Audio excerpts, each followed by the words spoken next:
नमस्कार। आज का हमारा जो वेबिनार है वो वैदिक एस्ट्रोलॉजी के ऊपर है। बिफोर गोइंग टू स्टार्ट वैदिक एस्ट्रोलॉजी, मैं अपना छोटा सा इंट्रोडक्शन देना चाहूँगा। फ्रॉम द लास्ट 27 ईयर्स मैं एस्ट्रोलॉजी से कंसल्टेंसी से जुड़ा हुआ हूँ और 2020 के बाद पढ़ाना शुरू किया है। और मैं अभी चल रहा है, आपको अच्छा पढ़ाने का प्रयास है। उंगली पकड़कर पढ़ाने का प्रयास रहता है मेरा, सो डेट आप अच्छे से पढ़ सकें और सीख सकें। ये मेरा प्रयास रहता है। ये जो हमारा वैदिक एस्ट्रोलॉजी का कोर्स है, ये करीब 5 महीने चलेगा। ए से लेके जेड तक आपको सब सीखने को मिलेगा कंटिन्यूटी में। The classes will be held on alternative days. Monday, Wednesday, Friday के ऊपर रहेंगी क्लासेस। जी। तो हमें समझना क्या है, मैं एक एग्जांपल से समझाता हूँ आपको, बड़े आराम से आप सीखिएगा।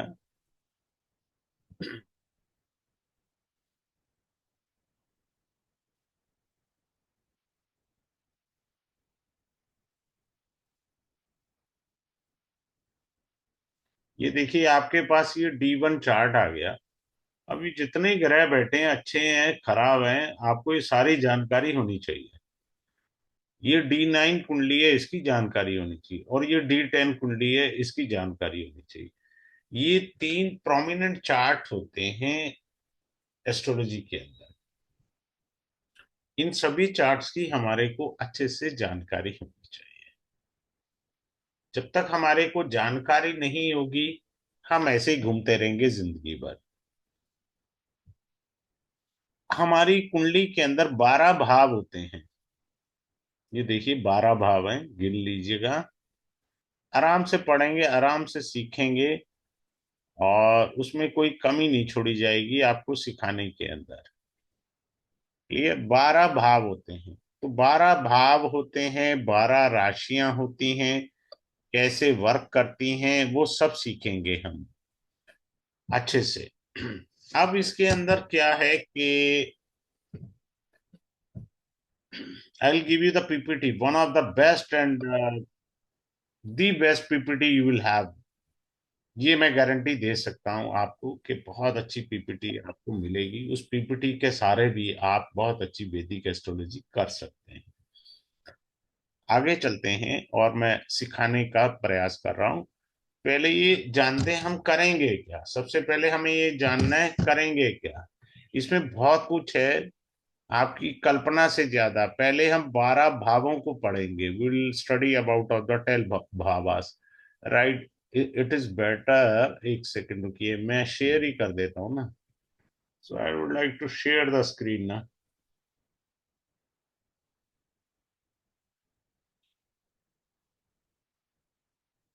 हम्म। तो ये जो स्क्रीन है हमारी, यहां से आप देखिए 12 भाव हम पढ़ेंगे अच्छे से। राशि को समझेंगे, राशि की दृष्टि को समझेंगे, भादकेश मार्केश को समझेंगे, नवमांशा को समझेंगे, D10 को समझेंगे। हम कोई भी एंगल नहीं छोड़ेंगे जो हमको पढ़ने में कमी देता हो, पढ़ने में दिक्कत देता हो।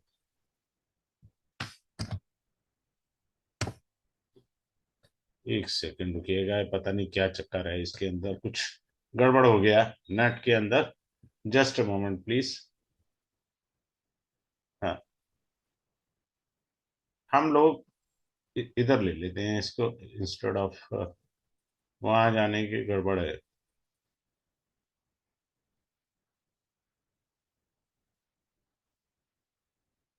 हम्म।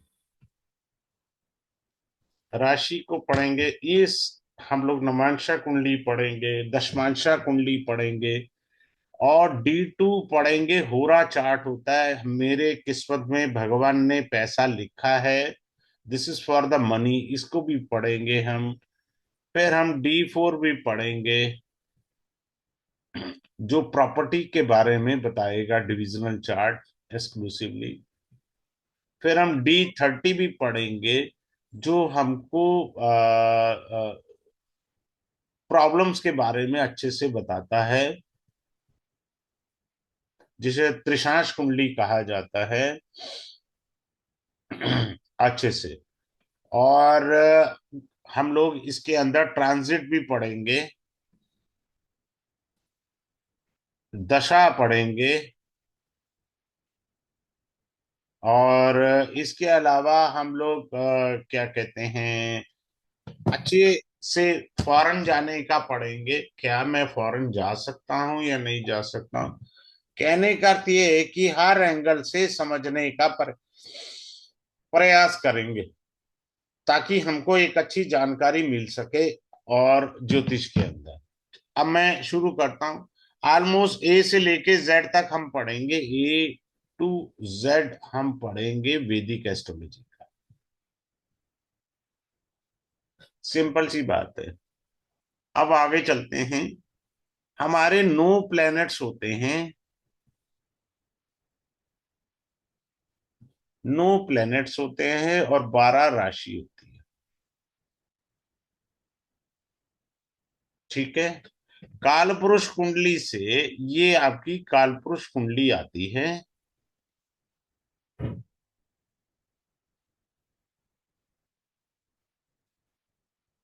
सिंपल सी बात है। ये हमने हाउसेस लिखे हैं यहाँ पर। हाउसेस ऐसे ही हमारी 12 राशि होती है। पहली राशि एरीस होती है, फिर टॉरस होती है, फिर जेमिनाई साइन आता है।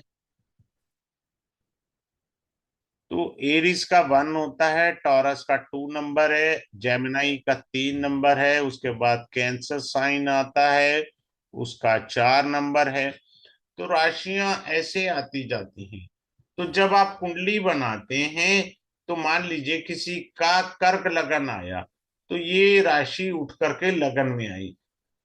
जो हमारा जन्म होता है, वो जन्म हमारे गणना के अनुसार कौन से लगन में हम आए। लगन सदैव 2 आवर्स के लिए, 2 घंटे के लिए स्टैंड बाय मोड में होता है। लगन कितना होता है? 2 घंटे का लगन होता है। हमको कौन सा लगन भगवान ने क्यों दिया? हमें हमारे कर्मानुसार लगन मिलता है। हमें हमारे कर्मानुसार 5th हाउस मिलता है, पूर्व पुण्य। 9th हाउस हमारा भाग्य का, हमारे कर्मानुसार हमको मिलता है। अब हम राशि के अंदर ये देखते हैं, अगर कोई राशि, ये राशि जो होती है फायर एलिमेंट की होती है, अग्नि तत्व की राशि। ये 2, 6, 10 राशि जो होती हैं, वो होती हैं अर्थ एलिमेंट की। 3, 7, 11 साइन के जो ग्रह होते हैं, वो होते हैं आपका एयर। और 4, 8, 12 राशियां जो होती हैं, वो आपके वाटर साइन होते हैं। अब बड़े ध्यान से सीखना, आपको बहुत कुछ सीखने को मिलेगा यहाँ पे। काफी लंबी क्लास चलेगी। ये राशियां होती हैं Aries, Leo and Sagittarius, taurus, Virgo and Scorpio. Sorry. अब ये मिथुन है, तुला है, कुंभ है, एक्वेरियस, कैंसर है, स्कॉर्पियो, वो स्कॉर्पियो नहीं, कैप्रिकॉन था। स्कॉर्पियो है, और ये आपका पाइसिस साइन है। ठीक है। अब हम प्लेनेट पर चलते हैं। प्लेनेट को सीखते हैं, प्लेनेट क्या होते हैं। प्लेनेट होते हैं, फायरी वाले प्लेनेट कौन से होते हैं? सन एंड मार्स, ये फायरी होते हैं। जुपिटर एयर को रिप्रेजेंट करता है, आकाश तत्व को। मरकरी आ जाता है अर्थ के अंदर। एक सेकंड, किसी ने ज्वाइन करना है। ठीक है। अब याद रखिए हमेशा, जो ग्रह जिस तत्व को रिप्रेजेंट करते हैं, एक सेकंड, किसी ने ज्वाइन करना है। जो ग्रह जिन तत्वों को, अब ये एक ही ले लेते हैं, ज्यादा लेंगे तो आप कंफ्यूज हो जाएंगे। सन और मार्स अग्नि तत्व के ग्रह हैं। यदि वो अग्नि तत्व की राशि में बैठेंगे, तो ग्रह बली हो जाएंगे। Let assume someone is born in Aries ascendant, और someone is born in Leo ascendant, और someone is born in Sagittarius ascendant. Let assume sun और Mars sitting in the lagna itself. तो जातक बहुत गुस्से वाला, बहुत एग्रेसिव, बहुत ज्यादा शॉर्ट टेम्पर होगा। उसका कारण क्या है कि राशि और ग्रह दोनों एक जैसे गुण के हो गए, दोनों में अग्नि तत्व है। अगर यही सूर्य आपका जल तत्व की राशि में बैठ जाए, जल तत्व का मतलब क्या है, यहां पर मान लीजिए 4 नंबर साइन आ जाए तो जल तत्व हो गया। सन बैठ जाए जो अग्नि का ग्रह है, या मार्स बैठ जाए जो अग्नि का ग्रह है। अब वो अग्नि नहीं है आपके अंदर, क्योंकि ग्रह जलीय राशि में बैठने से कमजोर हो गए हैं। उनकी जो एग्रेशन था वो वीक पड़ गया। अब अगर कोई जातक है, he is born in Cancer ascendant, तो सन और सन या मार्स या दोनों ही बैठ जाए लगन के अंदर, तो जातक में ज्यादा अग्रेसिव नहीं होगा, सिंपल होगा, ये याद रखना है। पर यदि ये ग्रह वाट एयर साइन में बैठ जाए, आपके सूर्य और मंगल आपके वायु तत्व की राशि में बैठ जाए, मान लीजिए किसी का तुला लगन में जन्म है, अब ये वायु जो है वो अग्नि को एक्सपेंड कर देती है, तो जातक में गुस्सा आएगा। अग्नि कहाँ से भड़कती है, हवा से फैलती है ना, हवा की वजह से, तो वो एक्सपेंड कर जाएगी अग्नि। तो हमको ये अग्नि के बारे में समझना है कि आपका जीवन में क्या प्रभाव है, किस तरीके से आप चलेंगे। अब आता है हमारे पास कौन सी राशि हमारी टेक्निकल है, कौन सी राशि हमारी नॉन टेक्निकल है, कैसे हमें पता लगेगा, वो भी बताते हैं आप। एक सेकेंड, सारा आप ध्यान से सीखिए, अपना चार्ट खोल के बैठिए।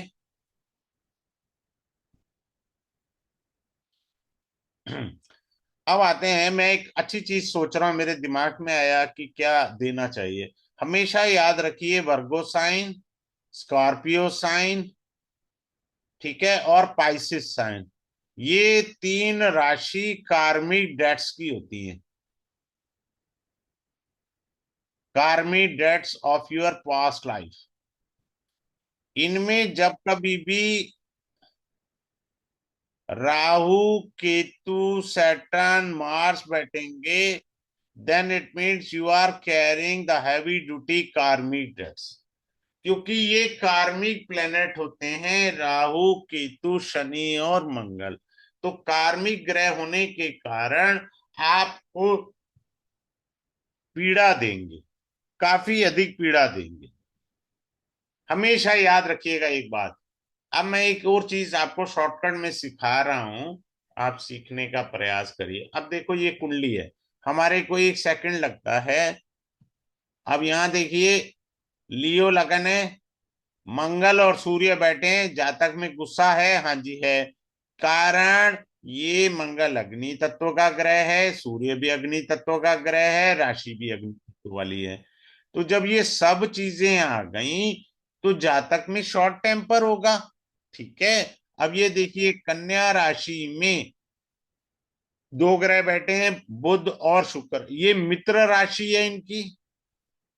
पर यहां पर क्या हुआ, हमारा वीनस नीच का हो गया कन्या में, जबकि वो मित्र राशि है। हमेशा अब सभी लोग क्या एस्ट्रोलॉजी में गलती करते हैं कि जी वीनस का नीच भंग हो गया।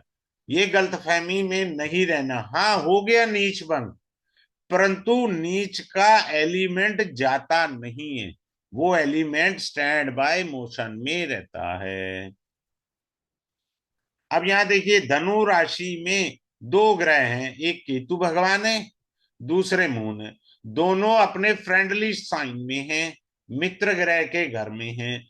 पर ये चंद्रमा राहु से भी ज्यादा पीड़ित केतु से होता है, ये हमेशा याद रखें।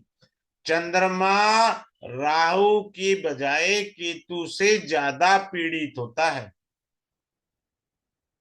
जबकि दोनों फ्रेंडली साइन में है, और केतु अपनी स्वराशि में बैठा है, या आप कह लीजिए उच्च की राशि में बैठा है।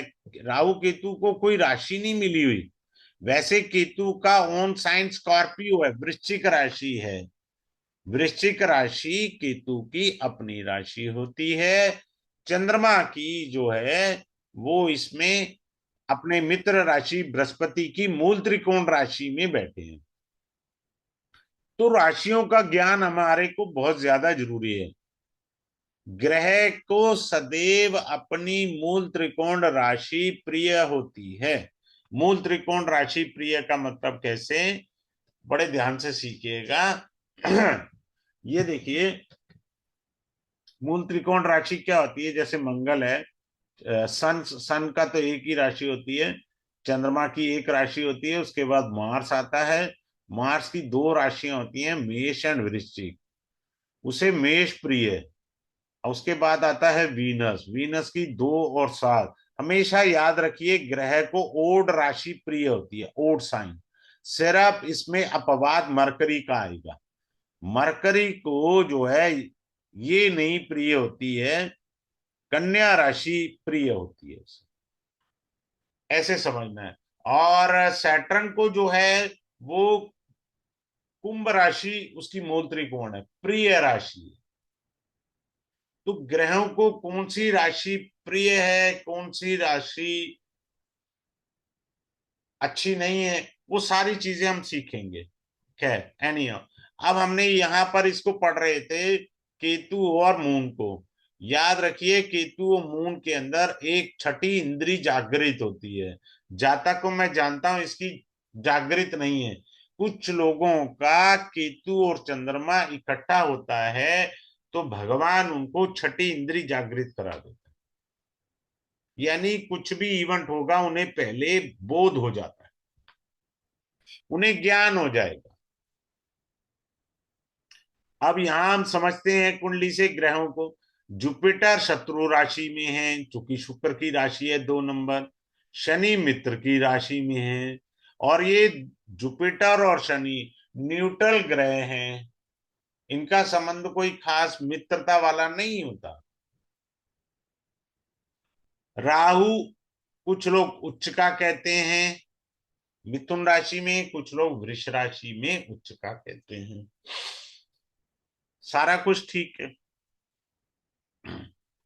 हमको ना बड़ी बारीकी से समझना है। मैं आपको एक बड़ी अच्छी, अब क्या मैं कुंडली पढ़ सकता हूं, हमने देखा ये छोटी सी बातें। अब हमने जुपिटर को पढ़ना शुरू किया। जुपिटर अष्टम भाव का स्वामी है, शनि छठे घर का स्वामी है। यानी छठे घर का स्वामी और आठवें घर का स्वामी 10th हाउस में बैठे हैं। भाई साहब कैरियर की ऐसी तैसी है। दो मेलेफिक हाउसेस के लॉर्ड सिटिंग इन द केंद्र स्थानम। सीधी सी बात समझ लीजिए, केंद्र स्थान में दो मेलेफिक प्लेनेट बैठ गए। ये कैरियर में इतना ज्यादा अप एंड डाउन आपको दिखाएंगे जो कल्पना से परे है। ये बात याद रखिएगा हमेशा। अब आगे चलते हैं, अगले पॉइंट को समझाते हैं आपको। ये जो लगन होता है हमारा, उसको कहते हैं असेंडेंट। लगन आपकी बॉडी को, आपके कैरियर को भी बताता है। आप क्या करते हैं, आपका बॉडी कैसा रहेगा। If you have a malefic planet in the लगना इटसेल्फ, तो आपकी देह में बहुत सारी परेशानियां रहेंगी ही रहेंगी। आपको हमेशा रेमेडी करते रहना पड़ेगा। पर एक चीज याद रखिए, ग्रह अपनी दशा में ही पीड़ा ज्यादा देते हैं। ग्रह सदैव अपनी दशा में पीड़ा ज्यादा देंगे, सीधी सी बात है। अब हम कुंडली से भी बॉडी के पार्ट समझ लेते हैं। मान लीजिए ये सेकंड हाउस है, ये हमारी आई है, ये भी हमारी आई है, ये हमारी छाती को, चेस्ट को रिप्रेजेंट करता है, ये हमारे शोल्डर और हैंड को रिप्रेजेंट करता है भाव। ठीक है। ये हमारा अगर कोई ग्रह, पापी ग्रह जहां जहां बैठेंगे उस बॉडी के पार्ट में दिक्कत आएगी। एग्जाम्पल से मैं देता हूं। मान लीजिए किसी का यहां पर नीच का बुध बैठ गया, मरकरी। 10th हाउस हमारे नीच को रिप्रेजेंट करता है, यहां ग्रह नीच का बैठा हुआ है। जबकि सभी लोग ये पढ़ते हैं कि शनि घुटनों का कारक होता है। मैंने कब कहा नहीं होता? हाँ होता है ना। कौन सा भाव घुटनों को, नीज को रिप्रेजेंट करता है? Debt is your 10th house. वो आपके घुटनों को रिप्रेजेंट करता है। तो यहां पर एक नीच का ग्रह बैठा है तो आपका वो अंग कमजोर होगा, वीक होगा। हमेशा याद रखिए, जहां भी कुंडली में ग्रह नीच का होगा वो बॉडी का पार्ट आपका कमजोर होगा। ये नहीं कह सकते कि हाँ जी मजबूत है।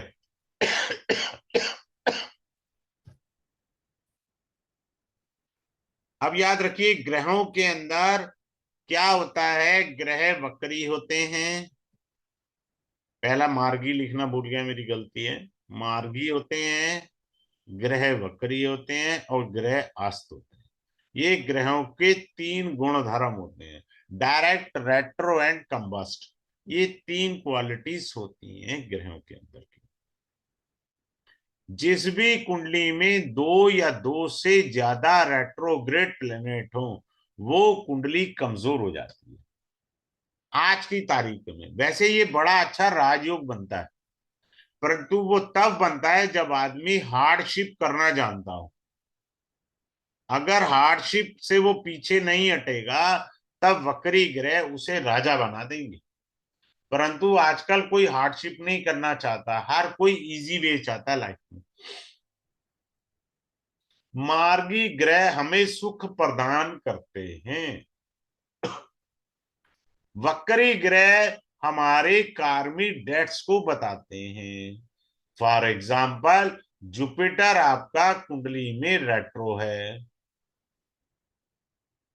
तो इसका मतलब आपने गुरु के प्रति पेंडिंग कर्म लेकर के पैदा हुए हैं।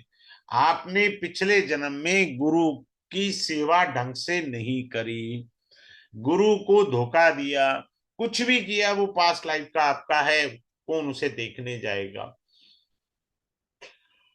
इस जन्म में जातक से पूछो ज्ञान, मेरे को सब पता है, पहली लाइन है उसका पेट डायलॉग, मुझे सब पता है, मुझे सब समझ है। वो झुकना नहीं जानता। याद रखिए, वक्री ग्रह जातक को रिजिड बनाते हैं, इगोइस्टिक बनाते हैं। यहां ये समझना है हमारे को।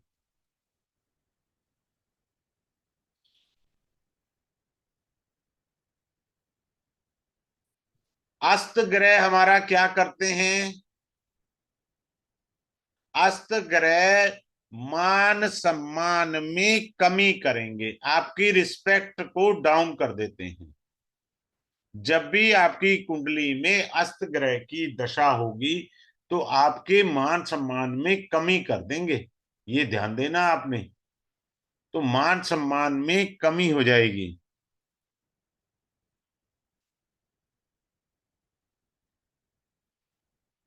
हमेशा ऐसे पढ़ना है आपने बारीकियों से, क्योंकि हम जब तक बारीकी नहीं सीखेंगे हम गलतियां करते रहेंगे सदैव।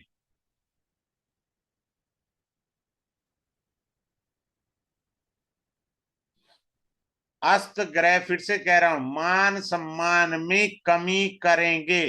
याद रखिए एक चीज हमेशा लाइफ में, जब भी ग्रह अपने वक्री, मार्गी, अस्त या ग्रह पीड़ित है तो वो अपनी दशा में पूर्ण फल देगा।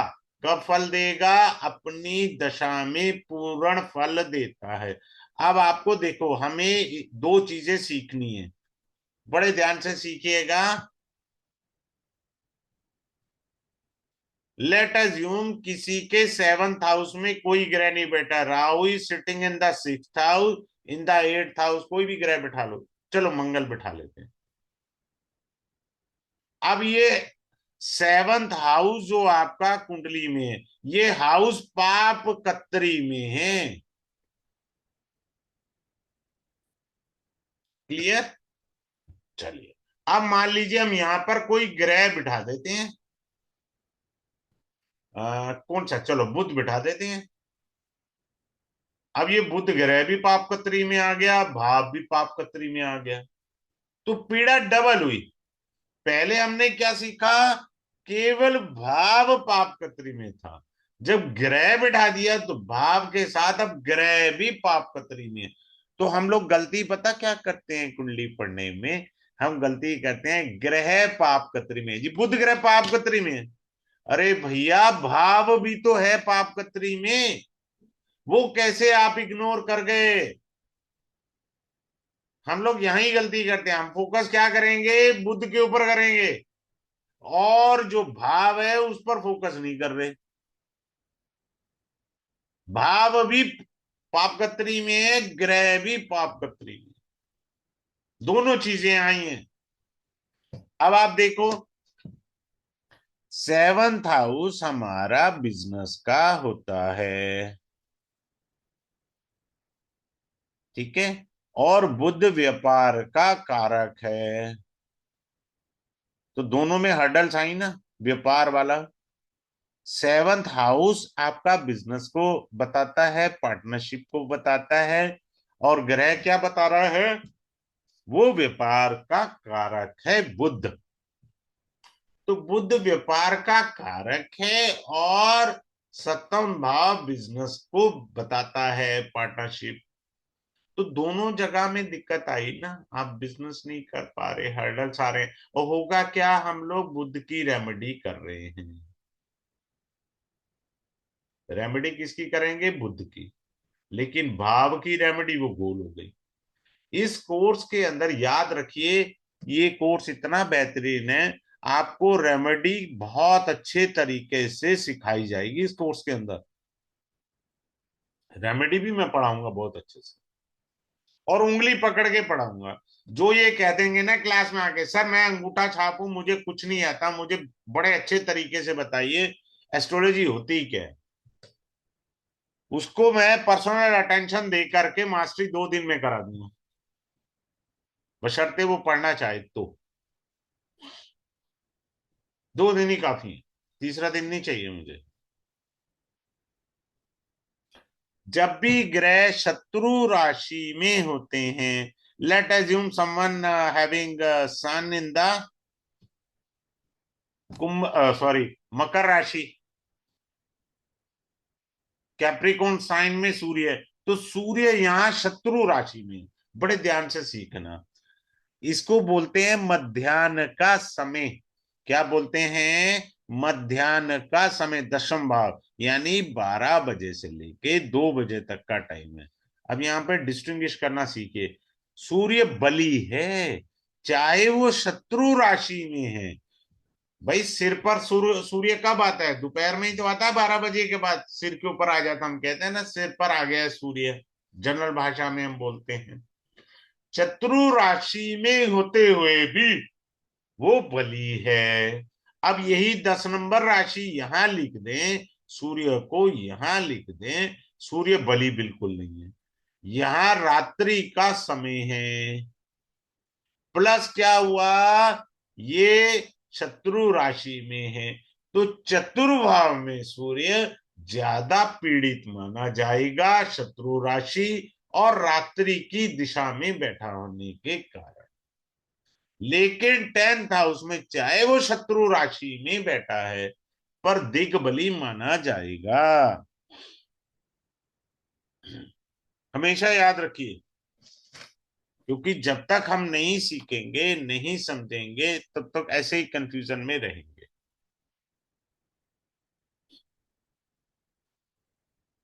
अब अगले पॉइंट को समझते हैं, बड़े ध्यान से सीखिएगा।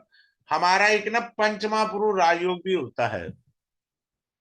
कैसे होता है पंचमहापुरुष राजयोग, वो बताते हैं। यदि मंगल, मैं सिखा रहा हूं आपको, केंद्र स्थान में ही, केवल और केवल केंद्र स्थान में ही पंचमहापुरुष राजयोग होता है। मंगल यदि मेष राशि का, वृश्चिक राशि का या उच्च का मंगल यहां कहीं भी आ जाए, फिर से कह रहा हूं, 1 8 10, 1 8 10, 1 8 10, इन चारों भावों में मंगल महाराज जो हैं, या तो मेष राशि के या वृश्चिक राशि के या मकर राशि के उच्च के हैं, तो आप पंचमा पुरुष राजयोग में हैं। समझ में आया? सिंपल सी बात है।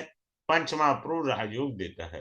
मंगल को हम लोग गलत पढ़ते हैं। मंगल ऊर्जा का कारक ग्रह है, एनर्जी का। सबसे पहले एनर्जी का कारक ग्रह। आप में एनर्जी है या नहीं है? अब मान लो किसी का 4 नंबर का मंगल है, मार्स है, तो उसके अंदर ऊर्जा नहीं है ना काम करने की उतनी, क्योंकि मंगल एक अग्नि तत्व का ग्रह होकर के जल तत्व की राशि में बैठने के कारण उसकी ऊर्जा खत्म हो गई मंगल की। ऐसे पढ़ना है आपने। पर ये उसकी मूल त्रिकोण राशि है, ये स्वराशि का हुआ, ये उच्च का हुआ।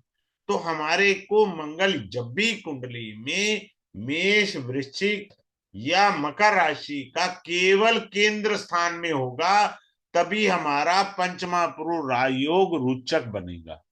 कौन सा राजयोग बनेगा? रुचक।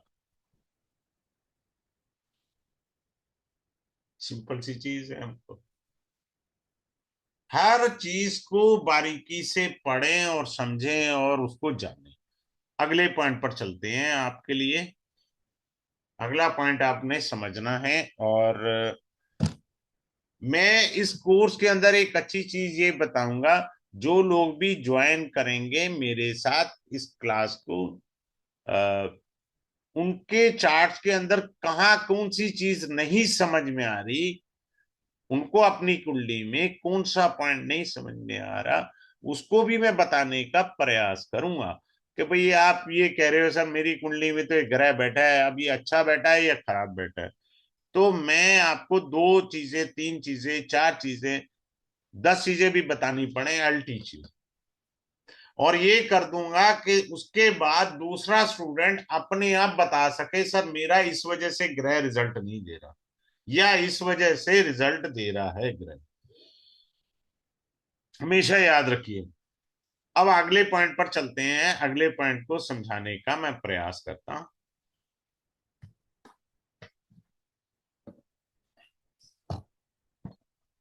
आ जाइए।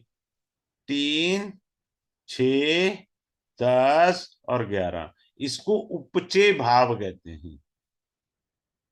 ये पहले नंबर पर है, ये दूसरे नंबर पर, ये तीसरे और ये चौथे।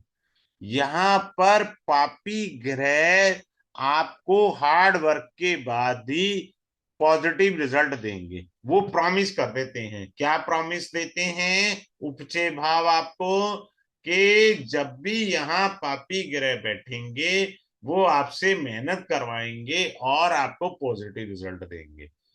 पर यदि शुभ ग्रह बैठ गए तो आप मेहनत करना नहीं जानते, आप नहीं कर सकते मेहनत, आपके बस का ही नहीं है। क्या करोगे मेहनत करके? तो यहां ये दिक्कत आएगी। अब ध्यान से सीखना। 10th हाउस जो उपचे का है, ये कुंडली का पिलर पॉइंट होता है।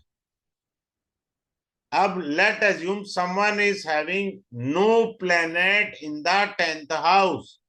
अगर आपकी कुंडली में दशम भाव में ग्रह नहीं है तो कुंडली काफी हद तक कमजोर हो गई।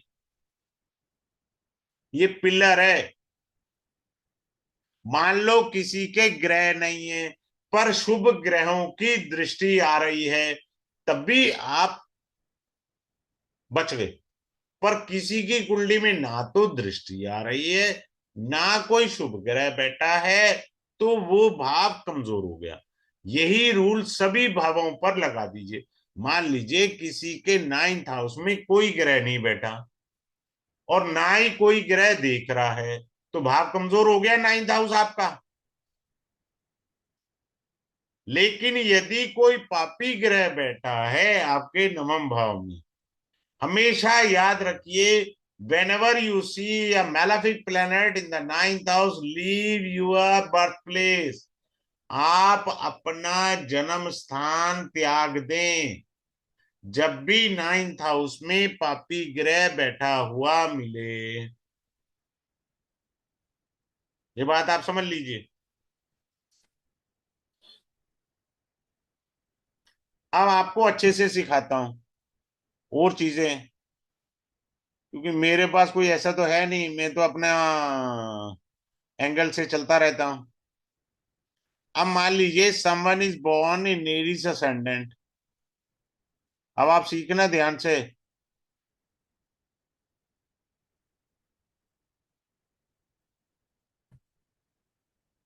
लेट एज्यूम किसी का बृहस्पति पंचम भाव में बैठा है, साथ में राहु बैठा है, तो ये गुरु चंडाल योग नहीं है। खोपड़ी मत लगाया करें गुरु चंडाल के ऊपर।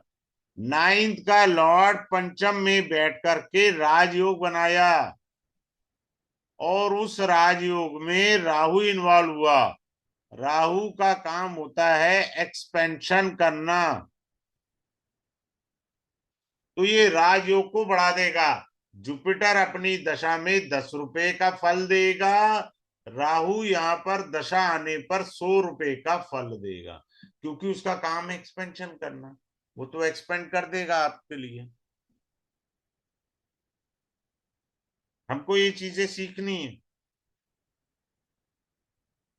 हमेशा कुंडली के अंदर सबसे पहले देखिए क्या राजयोग अच्छे हैं या नहीं है। राजयोग की स्थिति खराब है तो कुंडली डैमेज है।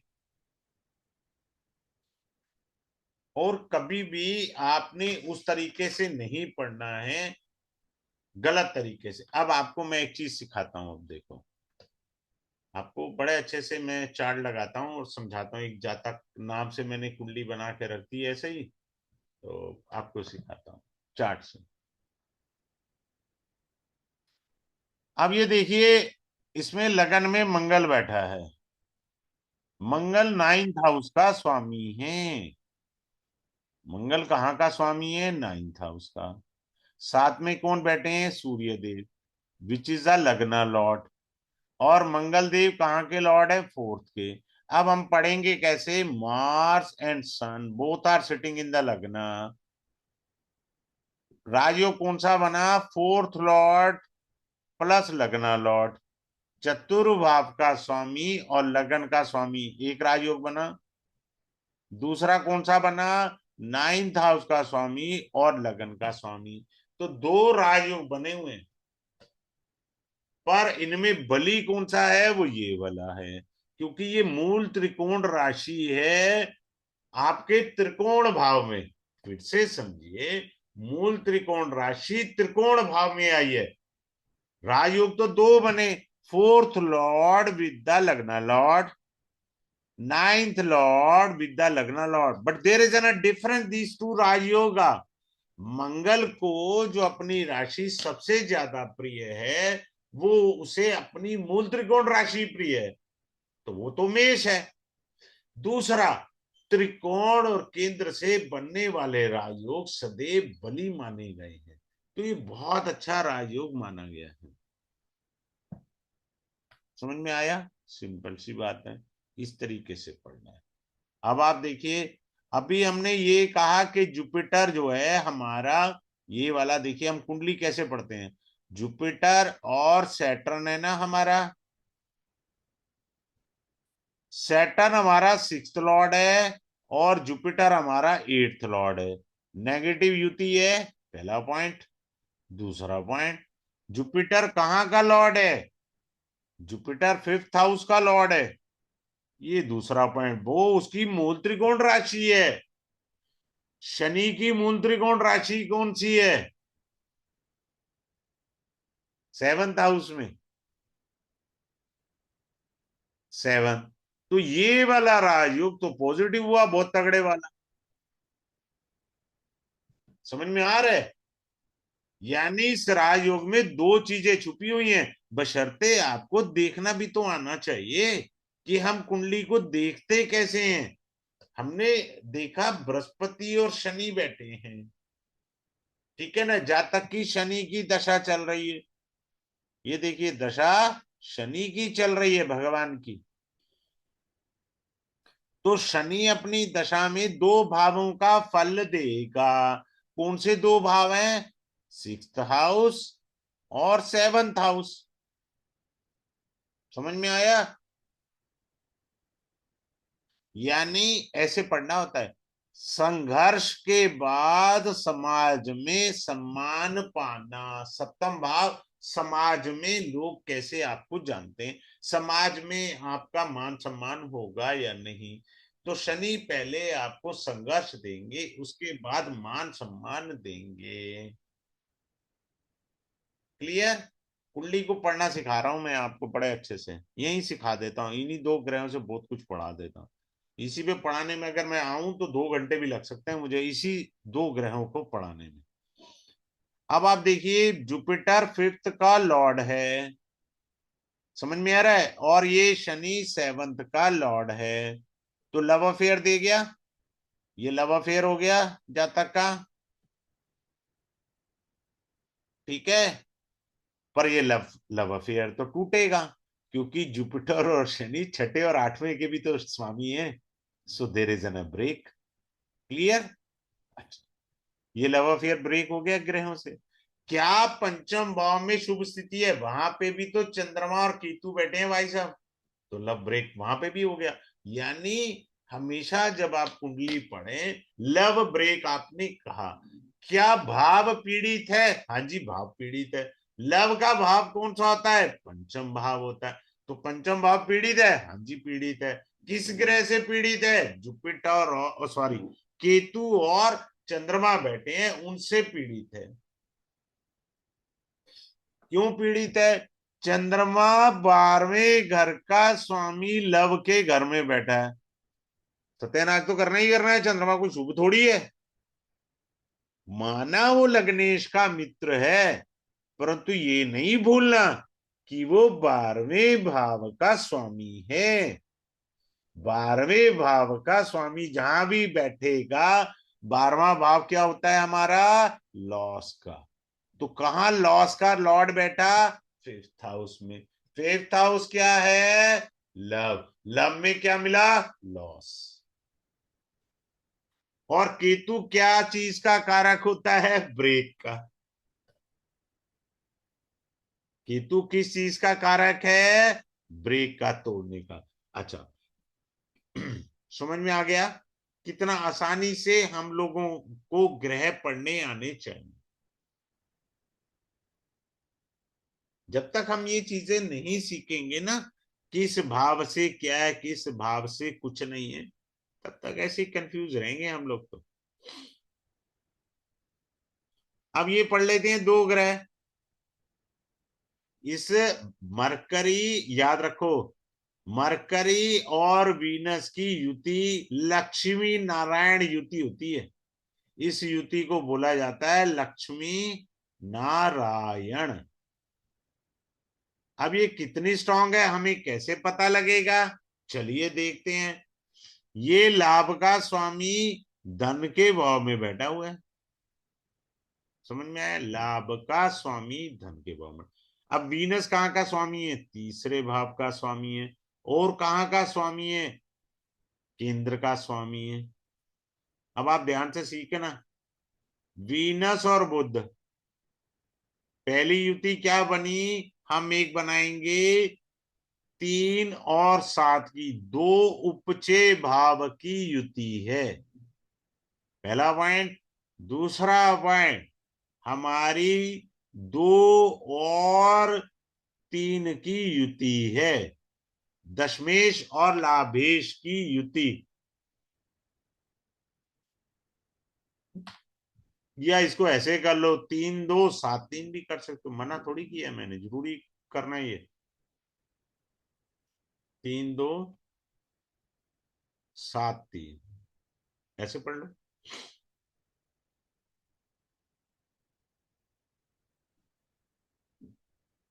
ऐसे पढ़ना है। अब आपको बड़ा अच्छा दिखेगा। क्या दिखेगा?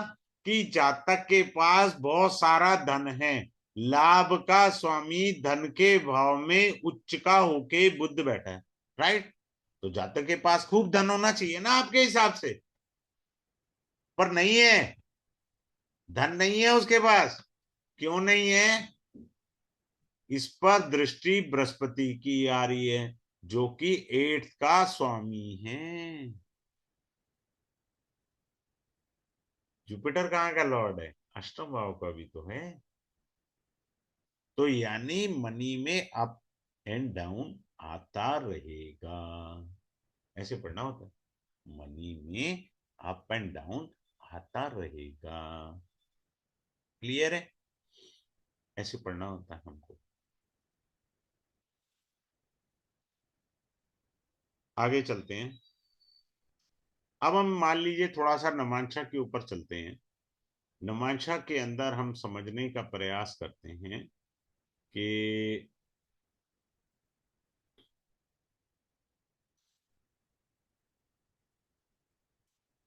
यहाँ पर मेष लगन का नमांश आया है। नमाज कुंडली जो होती है हमारी, मैरिज के साथ साथ सारे नवग्रहों के बारे में भी बताती है। ठीक है। सबसे पहले ये देखा करो नमाज में कि इसमें मेष राशि आई है। यस। ये राशि D1 में कहा थी?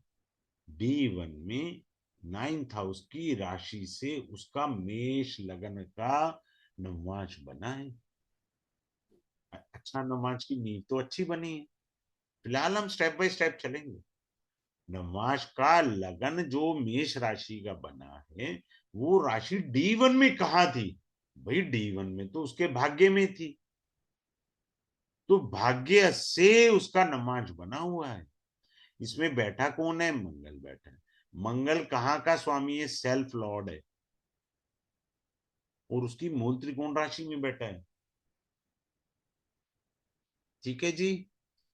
भाई साहब, यहां विवाह का हिस्सा डैमेज हो गया। सूर्य सप्तम भाव में नीच का आ गया। ये देखिए, शनि की सप्तम भाव पे दृष्टि है आपके D1 में। D9 में सूर्य देव बैठ गए। तो यानी हमें क्या देखने को मिला? D1 की कुंडली में भी और नमाज कुंडली में भी हमको सप्तम भाव पीड़ित मिला। और भी तो तरीके हैं पीड़ा ढूंढने के। यहाँ सूर्य की दृष्टि आ रही है, यहाँ मंगल की दृष्टि आ रही है, यहाँ शनि की दृष्टि आ रही है। 3 मैलेफिक प्लेनेट का इम्पैक्ट 7th हाउस पर है बाबा। और यहाँ क्या है? मंगल की दृष्टि आ रही है। यहाँ क्या है? सूर्य भगवान बैठे हैं। राहु की दृष्टि आ रही है। समझ में आ रहा है कितना डैमेज हो गया? यानी D1 भी विवाह को डैमेज बता रहा है, नवाश कुंडली भी विवाह को डैमेज बता रही है। और डैमेज का कारण क्या रहेगा आप जानते हैं? विवाह किन वजहों से टूटेगा? अब आपने भविष्यवाणी देनी है ना सामने क्लाइंट को, कि इन वजह से आपका मैरिज टूट सकती है या छूट सकती है।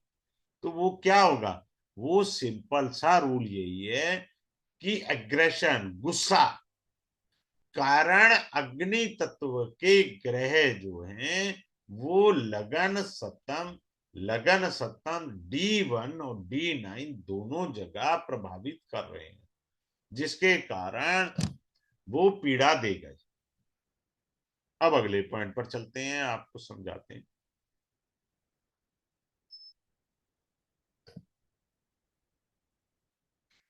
देखो, नमाज कुंडली D1 के साथ जोड़ के भी पढ़ सकते हैं और एज ए इंडिपेंडेंट कुंडली भी पढ़ सकते हैं। अगर हम इंडिपेंडेंट पढ़ें, यहाँ पर धनु राशि में केतु आ गया, और ये केतु साहब वर्गोत्तम हो गए हैं, क्योंकि यहाँ पे भी धनु राशि में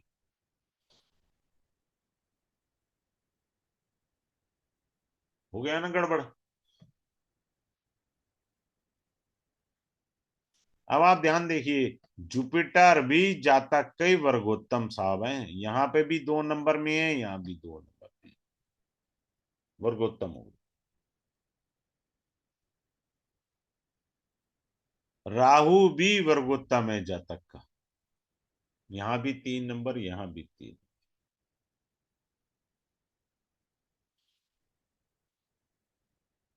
अब आप देखिए, अब हमें पढ़ने में पता कहाँ गलती होती है नमाज कुंडली में। बुध यहाँ उच्च के हैं, एग्जॉल्टेड हैं, सेकंड हाउस में। यहाँ बुध मित्र राशि के हैं। ये बुध डैमेज हो गया, बशर्ते आपको देखना आना चाहिए बुध क्या है, डैमेज है। देखिए, 1, 2, 3, 4, 5 और 6। बुध कहाँ चले गए? अपने से छटे गए। यानी जातक को धन तो मिलेगा, पर संघर्ष के बाद मिलेगा। समझ में आया कितना सिंपल है? ऐसे पढ़ना होता है कुंडली को। अगले पॉइंट पर चलते हैं। हम लोग गलतियां कर जाते हैं कि सर ये है और वो है, ठीक है। अब अगले पॉइंट पर चलते हैं, अगले पॉइंट को समझते हैं। नमाज कुंडली में चंद्रमा हमारा यहाँ पर है, ठीक है। क्या चंद्रमा, देखिए बड़े ध्यान से सीखिए, यहाँ केतु के साथ था, पीड़ित हो गया। यहाँ फिर से केतु की दृष्टि में है, इंपैक्ट आ रहा है। यानी पंचम और नवम भाव का संबंध बड़ा गहरा दिख रहा है यहाँ पर। तो पूर्व जन्म के कर्मों का जातक को बहुत तगड़े वाला इंपैक्ट आ रहा है, पास्ट लाइफ का। समझ रहे हैं? दूसरा, ये चंद्रमा बुध से दृष्ट है। चंद्रमा फोर्थ हाउस का लॉर्ड है। बुध कहाँ का लॉर्ड है? छठे घर का। बुध अपने से छठा है, षष्टक संबंध बना है छठे से छठा। और छठे भाव का स्वामी बुध जो है चंद्रमा को देख रहा है। तो मन परेशान हो गया। D1 में भी मन पीड़ित है, D9 में भी मन पीड़ित है, केतु और बुध से। बुध एक शुभ ग्रह है, हमें पता है बुध एक शुभ ग्रह है। क्या बुध शुभ भाव का स्वामी है? नहीं जी, बुध शुभ भाव का स्वामी नहीं है। बुध यहाँ तीसरे भाव का भी तो स्वामी है। तीसरा भाव बोलते हैं अष्टम से अष्टम, भवात भावम सिद्धांत। यहाँ बुध खराब भाव का स्वामी है। हम ये कह सकते हैं, है तो वो थर्ड लॉर्ड, पर हम ये इनडायरेक्ट कह सकते हैं। क्या कह सकते हैं? इनडायरेक्ट। वो ये कह सकते हैं कि बुध जो है एट्थ का लॉर्ड भी है। अब ये अशुभ बुध की दृष्टि जो है चंद्रमा पर आ रही है। चंद्रमा यहाँ नमाज कुंडली में किस चीज का कारक है? सुख का कारक है। कौन सा सुख? विवाह का सुख पहले देखेंगे। तो जातक को विवाह का सुख मिलेगा नहीं। इंटरफेरेंस कौन कर रहा है जातक के विवाह में? मरकरी। मरकरी कौन होते हैं? फ्रेंड। मरकरी कौन होता है? अंकल, मामा, मौसा, जो भी आप कह लीजिए। इंटरफेरेंस आ गया। ऐसे समझना है आपने। अब आते हैं दशमांश कुंडली को भी थोड़ा देख लेते हैं हम लोग, ठीक है। अब D10 में आप ध्यान दीजिए, मंगल बैठा है। आपने नोट किया है D1 में भी मंगल लगन में है, D9 में भी मंगल लगन में है, और D10 में भी लगन में मंगल है। क्लियर है? इसको बात से समझना ध्यान से, मैं बड़े नए तरीके से और अलग तरीके से समझाता हूँ। D1 कुंडली जातक एग्रेशन रखता है, ये विवाह की कुंडली है, विवाह में भी जातक एग्रेशन रखेगा। ये कैरियर की कुंडली है, कैरियर में भी एग्रेशन रखेगा। तो जातक को क्या रेमेडी देनी चाहिए? जातक को मेडिटेशन करना है, ताकि वो अपने एग्रेशन को कूल डाउन कर सके। तीनों जगह लगन में मंगल है, एग्रेशन हर समय नहीं चलता, एग्रेशन का मीनिंग हर समय ठीक नहीं होता है। समझ में आया? अब आप आगे चलते हैं। अब यहां इसके कैरियर में चंद्रमा बैठा है और उच्च का बैठा है, तो कैरियर उच्च का होना चाहिए। जातक की चंद्रमा की दशा है, जातक का कैरियर 0 है, 0% कैरियर है। यहां दिख रहा है उच्च का। D1 में क्या चंद्रमा पीड़ित है? यस। D9 में क्या चंद्रमा पीड़ित है? यस। अब आ जाइए D10। D10 में चंद्रमा पीड़ित है? यस। कैसे पीड़ित है? केतु की दृष्टि आ रही है। बात को समझिए, शनि की दृष्टि आ गई, हो गया ना पीड़ित। समझ में आया? चंद्रमा पीड़ित है बाबा। तीसरा पॉइंट जो आपने ध्यान नहीं दिया, चंद्रमा लॉस के घर का स्वामी है, 12वां घर लॉस का है ना। और चंद्रमा के घर में उसका शत्रु ग्रह बैठा है। यहाँ आप दशमाश कुंडली में ये देख करके नहीं कह सकते कि साहब आपका तो चंद्रमा उच्च का, आपका कैरियर अच्छा होगा। वो भैया लॉर्डशिप कहाँ की है, दृष्टियां किन की आ रही हैं, उस पर तो हमारा ध्यान ही नहीं जाता। हम लोग लॉर्डशिप को ध्यान से नहीं देखते। फिर से देखिए, चंद्रमा उच्च का दिख रहा है, पर लॉर्डशिप कहाँ की है? 12th हाउस की। 12th हाउस क्या होता है? लॉस का। चंद्रमा को कौन देख रहा है? शनि। शनि कहां से देख रहा है? 12th, अष्टम भाव से। और शनि कहाँ का लॉर्ड है? छठे का स्वामी। कहाँ का लॉर्ड है? सप्तम का लॉर्ड। सप्तम भाव क्या होता है? मारक होता है। काफी ज्यादा पीड़ित है चंद्रमा दशमांश में। आपको उच्च का नजर आता है। हमेशा याद रखिए, सेकंड हाउस, 7th हाउस हमारे मारक होते हैं। अब जो शनि की दृष्टि जा रही है चंद्रमा पर, वो एक मारक भी है, कारण 7th का लॉर्ड है। ये कैसे आप भूल गए?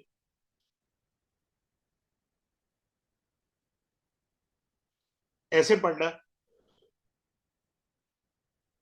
जब तक आपका तरीका ठीक नहीं होगा पढ़ने का, समझने का, तब तक आप सदैव गलतियां करते रहेंगे कुंडली को रीड आउट करने के लिए।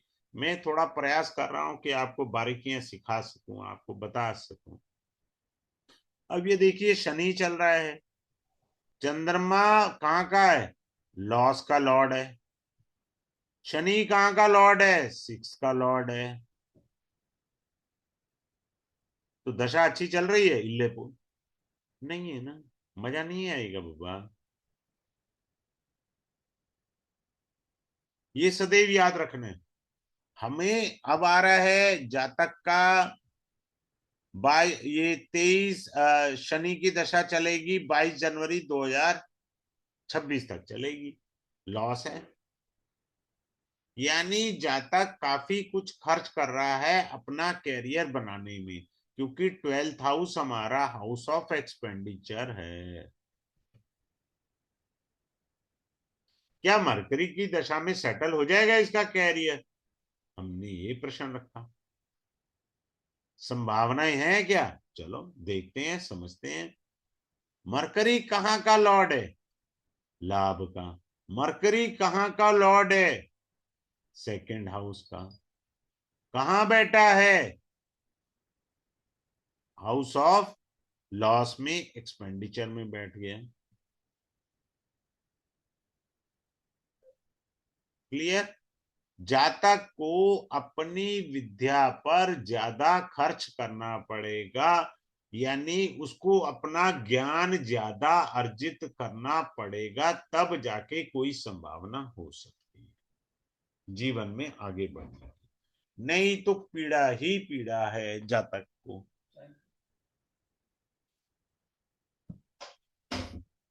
अब आप समझते जाइए कि कहाँ कमी है। अब यहाँ पे भी देख लो, अब यहाँ तो दिख रहा है कि जी धन का स्वामी बुद्ध जो है लाभ का होकर के धन के भाव में बैठा है, पॉजिटिव नहीं है। समझ में आया? क्यों? कि उसको 12वें घर का स्वामी जुपिटर देख रहा है। यहां पर जब हमने देखा बुद्ध को, बुद्ध कहाँ का स्वामी है? लॉस का है, लाभ में बैठा है, मतलब लॉस इन द सेंस रोग ऋण रिपु शत्रु का लाभ में बैठ गया। समझ रहे हैं आप? इस तरीके समझना। तो मरकरी की दशा में, मरकरी क्या इस कुंडली का योग कारक ग्रह है? बिल्कुल नहीं है योग कारक ग्रह। क्या नमाज कुंडली में मेष लगन का योग कारक ग्रह है? नहीं, बिल्कुल नहीं है। क्या दशमांश कुंडली में बुध योग कारक ग्रह है? बिल्कुल नहीं है। तीनों लग्नों में बुध योग कारक नहीं है। ऐसे पढ़ना होता है।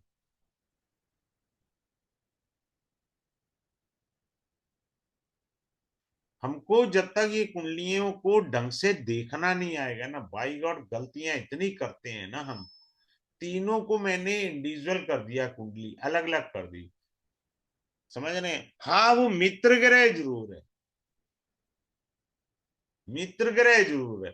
सिर्फ मरकरी की दशा में जातक यदि एफर्ट्स करेगा, कहाँ खर्चा करना है? एजुकेशन पर।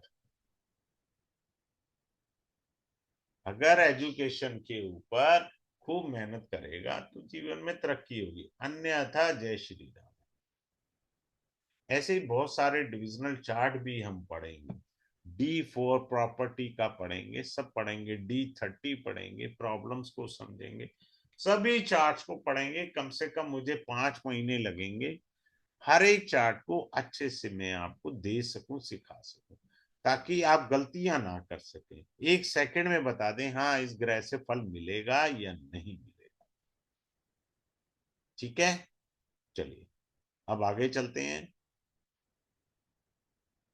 किसी को कोई भी कोर्स के बारे में जानकारी लेनी है तो वो सतीश जी से संपर्क करें।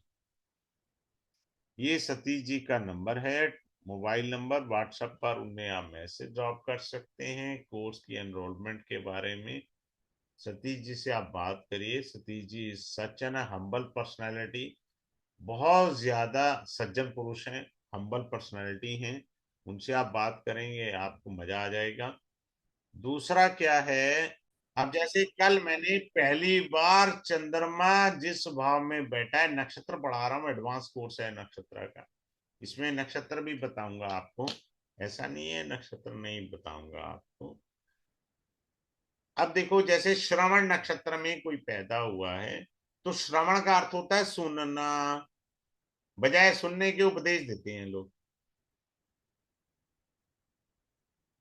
If you are born in Hasta constellation, हस्ता मतलब हैंड, जब भी कोई कार्य आप अपने हाथ से ज्यादा करेंगे, आप अपने जन्म नक्षत्र को मजबूत कर रहे हैं। हस्त नक्षत्र, those people who are born on Vishakha constellation, शादी का कोई ना कोई क्लेश लेके पैदा हुए हुए हैं पिछले जन्म में, कम या ज्यादा वो अलग, बट दैट्स। आद्रा नक्षत्र में जो जातक पैदा होता है, जिंदगी में एक बारी दो फाड़ होंगे, उसके बाद फिर से वो दोबारा तरक्की करेगा, यानी एक बार उसे डाउनफॉल मेजर वाला देखना पड़ेगा। Those who are born in Ardra नक्षत्र। अनुराधा नक्षत्र में अगर कोई पैदा हुआ है तो उसे अपनी वाइफ को वाइफ नहीं मानना है, उसको अपनी वाइफ को फ्रेंड मानना है, तो लाभ आएगा, क्योंकि वो अनुराधा में पैदा हो, मित्रता होती है अनुराधा में। समझ रहे हैं आप? इस तरीके से समझना है। अगर कोई जाता है पुनर्वसु नक्षत्र में पैदा हुआ है, पुनर्वसु का अर्थ होता है repetition, he has to careful in the married life, दोबारा शादी करा सकता है, क्योंकि पर्सन पुनर्वसु में पैदा हुआ है। पुराने जमाने के लोग है ना, पहले रफ कॉपी बनती थी, फिर फेयर कॉपी बनती थी, तो हो सकता है पहले वो जीवन में हर काम दोबारा से ठीक से मैं कर लूं। ठीक है, तो ये चीज है। दूसरा क्या है, मैं इंपॉर्टेंट पॉइंट बता भूल गया था सबको, वो ये रह गया था मेरा, ये बैच हमारा 23 फरवरी 2026 को स्टार्ट होगा एट 4:30 PM, 4:30 बजे क्लास होगी। ठीक है, मंडे, वेडनेसडे एंड फ्राइडे को क्लास रहेगी ऑल्टरनेटिव डेज पर। 5 मंथ का पीरियड रहेगा, आराम से एक एक चीज बारीकी से मैंने पढ़ानी है, उंगली पकड़ के सिखाना है आपको। आप मेरे से अपने चार्ट में दशा का भी पूछ सकते हैं। ठीक है ना, कंसल्टेंसी कराने जाएंगे, धक्के खाएंगे, 10 एस्ट्रोलॉजर को पैसे देंगे, यहीं बैठ के सीखो ना, अपने परिवार का भला करो कि मेरे बच्चे का कहाँ क्या ठीक है, कहाँ कैरियर खराब है, तो उस तरीके से अपन पढ़ेंगे और समझेंगे। ठीक है, चलिए, आप सब लोग आए, क्लास को ज्वाइन किया, thanks a lot to all of you, have a good day.